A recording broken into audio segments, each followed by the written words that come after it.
L'équipe Always Improving, créer-société-dubaï.fr, vous offre des consultations gratuites et sans engagement sur vos projets d'expatriation et de création d'entreprise ici aux Émirats Arabes Unis. Je vous fais dans cette vidéo un récapitulatif des 10 questions les plus souvent posées sur la création d'entreprise en espérant que cela puisse vous aider dans votre projet d'expatriation.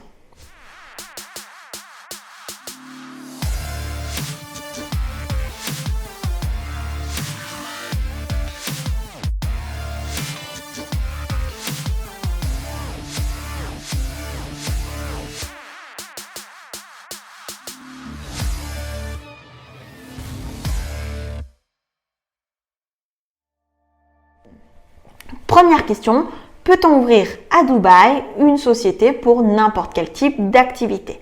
Donc, la liste des activités ici aux Émirats Arabes Unis est très vaste.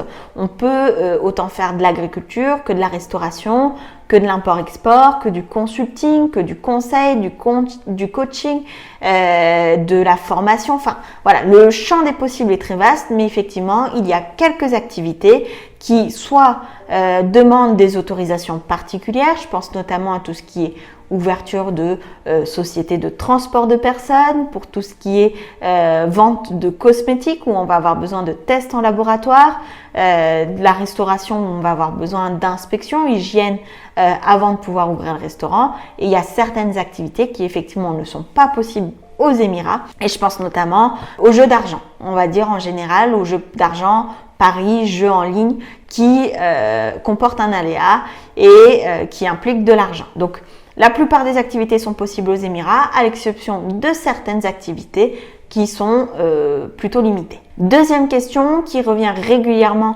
lorsque je vous ai en entretien, tout simplement, est-il possible d'ouvrir une société aux Émirats Arabes Unis et de continuer à vivre en France? Donc, c'est possible dans certains cas de figure et c'est là où il faut être très prudent. C'est là où également, lorsque vous m'exposez ce type de projet, j'hésite pas à vous dire non lorsque ce n'est pas possible. Tout simplement parce que ce qui est important lorsqu'on implante une société aux Émirats Arabes Unis ou partout ailleurs dans le monde, la société en question doit avoir une raison qui explique son implantation dans le pays en question. Donc, c'est ce qu'on appelle la substance économique de la société. Donc, la société, pour être légitimement implantée aux Émirats, même si nous, à titre personnel, on continue de vivre en France, il faut qu'elle ait une raison d'être aux Émirats Arabes Unis. Donc, cette raison, on peut la trouver par exemple dans le fait d'avoir des bureaux, des employés, des clients aux Émirats Arabes Unis, dans le fait que nos produits proviennent des Émirats, que nos clients partenaires sont aux Émirats Arabes Unis, que nous avons un ou plusieurs associés aux Émirats Arabes Unis malgré le fait qu'on vive en France. Donc ces éléments-là peuvent tendre à justifier qu'une société soit implantée plutôt aux Émirats Arabes Unis qu'en France malgré le fait qu'on vive toujours en France. Attention cependant, ce n'est pas parce que la société est aux Émirats Arabes Unis et que nous on vit en France que systématiquement on va payer 0% d'impôt. Donc ça également, ça doit faire l'objet d'une étude et d'une consultation sur l'aspect fiscal de votre installation ou en tout cas de l'installation de votre société aux Émirats Arabes Unis. Donc ma réponse va être nuancée. Oui, c'est possible dans certains cas de figure. Faites très attention pour ne pas être dans l'illégalité. Troisième question qui revient régulièrement, combien coûte une société aux Émirats Arabes Unis? Donc le prix d'une société aux Émirats Arabes Unis va dépendre de l'activité envisagée. Effectivement, lorsqu'on a une activité qui nécessite beaucoup d'infrastructures qui par exemple vont nécessiter un local commercial important, un certain nombre d'employés, donc un certain nombre de visas, on sera forcément sur un coût de société qui sera plus important que pour d'autres types de sociétés qui parfois sont totalement en ligne comme le dropshipping, le e-commerce, comme le conseil en informatique, le coaching en ligne. Donc voilà, il y a différents types de coûts. Donc ça, c'est la première chose, ça va varier en fonction des activités. Deuxième cas de figure, ça va varier également en fonction du nombre de visas qu'on a sous la société.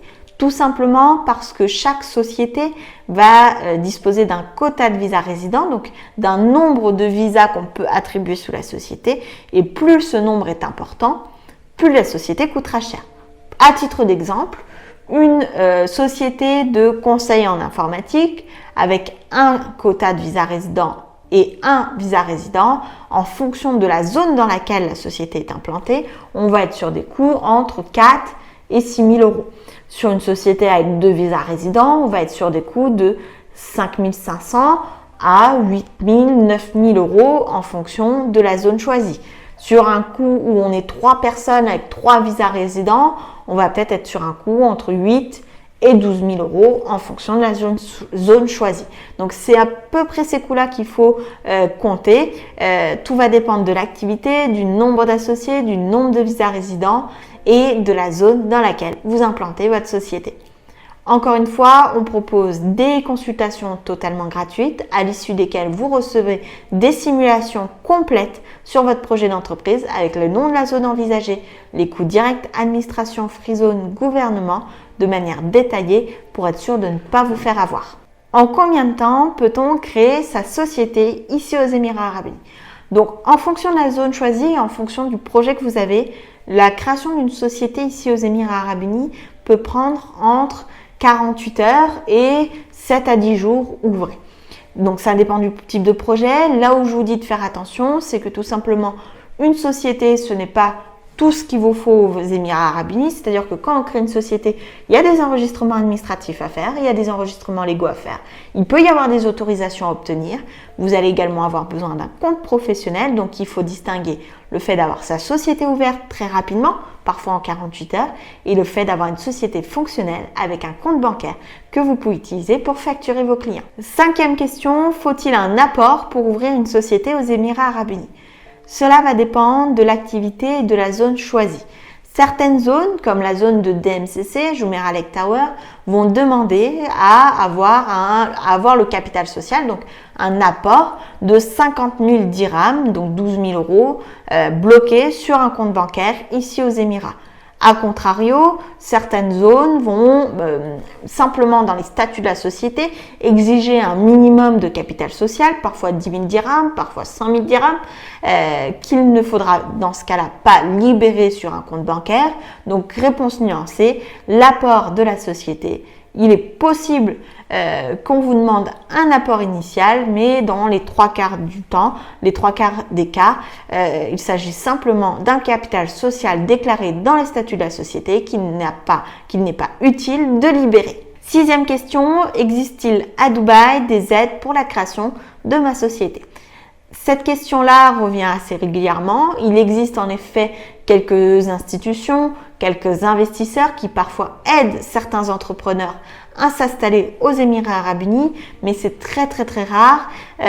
Généralement, on n'a pas d'aide ici lorsqu'on veut créer une société. Pour autant, il existe des formules qui permettent de démarrer, on va dire, avec un capital un petit peu moindre et venir tester un projet. Par exemple, le fait de faire une société sans faire le visa résident tout de suite. Ou alors, le fait de bénéficier des promotions qui peuvent exister dans certaines zones de manière temporaire pour aider les entrepreneurs à se lancer. 7e question, est-ce que la crypto-monnaie est taxée ici aux Émirats Arabes Unis? Les Émirats Arabes Unis n'imposent pas les revenus qui ne sont pas issus d'activités commerciales. Donc la crypto-monnaie qui n'est pas issue d'une activité commerciale bénéficie d'un taux d'imposition de 0%. 8e question, est-ce que la comptabilité est obligatoire? Alors là, tout dépend de la zone sous laquelle on a enregistré sa société. Au minimum de ce qu'on va vous demander, c'est de faire une comptabilité simple, même sur un fichier Excel, sur un petit logiciel, et conserver toutes vos factures pendant une durée de 5 ans. Au maximum de ce qu'on peut vous demander dans certaines zones, c'est le fait de réaliser une comptabilité entière avec un comptable et un audit qu'il faudra déposer auprès de la free zone, auprès de la zone en question, toutes les fins d'année à la date anniversaire du renouvellement de la société. Question numéro 9, qu'en est-il des impôts? Y a-t-il des impôts sur les sociétés aux Émirats arabes unis? Suite à une annonce récente du gouvernement, il va y avoir des impôts sur les sociétés à partir du 1er juin 2023. Cela ne concernera que les sociétés en mainland à partir de 375 000 dirhams de chiffre d'affaires, donc à peu près 90 000 euros de chiffre d'affaires, et certaines free zones sous certaines conditions. Je vous invite pour cette question à voir ma vidéo qui est spécialement dédiée aux impôts sur les sociétés aux Émirats. Enfin, dixième et dernière question qui revient assez régulièrement, quel est le coût de l'embauche, quel est le coût d'un employé ici aux Émirats? Donc, contrairement à la France, on n'a pas ici de cotisation patronale, on n'a pas de cotisation retraite. Le coût d'un employé ici aux Émirats, c'est son visa résident, son assurance santé à l'année, ainsi que son salaire. Donc, c'est le seul coût finalement qu'un employeur va payer pour son employé. Il n'y a pas de différence, il n'y a pas de cotisation patronale, c'est-à-dire que si on verse à son employé 1500 euros, c'est 1500 euros qu'on verse et c'est 1500 euros que cet employé reçoit. J'espère que cette vidéo sur les 10 questions les plus fréquemment posées sur les sociétés ici aux Émirats vous ont aidé. S'il y a d'autres questions, n'hésitez pas à me l'en faire part en commentaire pour que ça fasse l'objet d'une prochaine vidéo.